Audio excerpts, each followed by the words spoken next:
बिस्मिल्लाहिर्रहमानिर्रहीम। Zafar Iqbal Urdu academy model पर्चा number 2 TGT। Model पर्चा नंबर 2 का पहला सवाल है कि इकबाल की मुआशियात पर पहली किताब कौन सी है। तो इकबाल की मुआशियात पर पहली किताब है इल्मुल इक्तिसाद। इल्मुल इक्तिसाद मौलाना शिबली नुमानी ने लिखने में इकबाल की मदद की। इकबाल को सर का खिताब 1923 में मिला। अलामत वक्फ़ा कॉलन और नीचे डॉट है। सवाल नंबर 5 है कि इकबाल ने PhD किस यूनिवर्सिटी से की।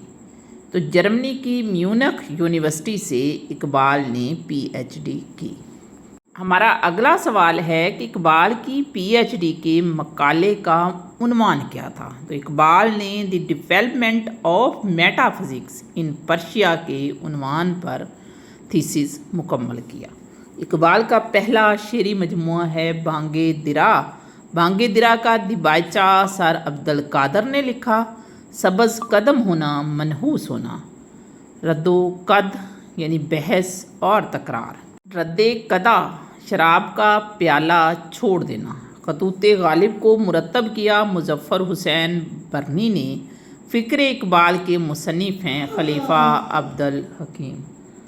सरासीमगी खौफजदगी रूह इकबाल के मुसन्निफ़ हैं डॉक्टर यूसुफ़ हुसैन ख़ान। वारे शेख नज़ीर कुलियात है। इकबाल का पहला फ़ारसी मजमूआ असरारे खुदी है। अरमग़ाने हिजाज़ में नूहा लिखा गया है सररास मसूद का। इकबाल की गैर मतबूआ किताब है तारीख़ हिंद। इकबाल का दिल्ली का यादगार मुशायरा मिर्ज़ा फ़रहदुल्लाह बेग का फ़र्ज़ी मुशायरा है। तशबीह का तल्लक होता है इस्तारा में।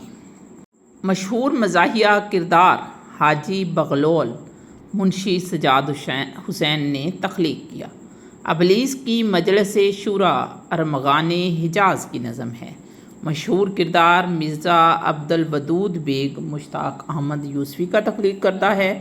उर्दू अदब में तंज़ो मिज़ाह के मुसन्निफ़ हैं वज़ीर आगा। मिज़ाहिया किरदार चचा अब्दुल बाकी और चचा अब्दुल बाकी को तख्लीक किया मोहम्मद खालिद अख्तर ने। प्यामे मशक का मौजब या सबब बना दीवाने गोयटे सबसे कम तरीन ठहराव कहलाता है सख्ता। आइन प्रोफेशनल में है कि आइन के आर्टिकल 25A के तहत तालीम लाजमी है। पाकिस्तान में लाजमी तालीम है मैट्रिक तक। इंसान के मुकम्मल मुतालिया पर ज़ोर देती है ह्यूमनिस्टिक थ्योरी। ये किसने कहा था कि लर्निंग इल्म हासिल करने और महफूज करने का नाम है। स्किनर ने। इंसानी जहन में इल्म तख्लीक करने का अमल जो है वो कहलाता है कंस्ट्रक्टिविज़न। ख़ास मिसाल से आम मिसाल तक पहुंचना ये इंडक्टिव मेथड कहलाता है। आम मिसाल से ख़ास तक पहुंचना ये डिडक्टिव है। फ़लसफ़े की शक्ल है cooperative learning. The purpose of evolution to make, यानी किसी भी एवोल्यूशन को बनाने का जो मकसद है वो कहलाता है जजमेंट। पोर्टफोलियो से मुराद क्या है। कलेक्शन ऑफ स्टूडेंट वर्क, यानी उसने जो काम किया है उसे इकट्ठा कर देना, ये पोर्टफोलियो होता है।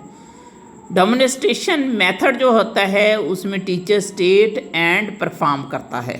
तालीम का हकीकी मकसद क्या होता है कि acquiring skills habits and knowledge. Modes of education 3 हैं। अगर एजुकेशन की इकसाम की बात करें तो वो 3 हैं, रस्मी, फार्मल, नॉन फार्मल गैर रस्मी और इनफार्मल।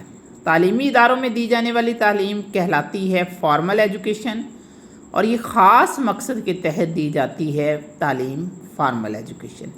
घर और मुआशरे से मिलने वाली तालीम कहलाती है इनफॉर्मल एजुकेशन। ख़त किताबत के ज़रिए या क्रॉसपेंडेंस या फासलाती निज़ाम तालीम कहलाती है नॉन फार्मल तालीम। तालीम की वो किस्म जो पहले से मनसूबाबंदी से नहीं दी जाती इनफॉर्मल एजुकेशन होती है। Intrinsic motivation in which done something for own sec.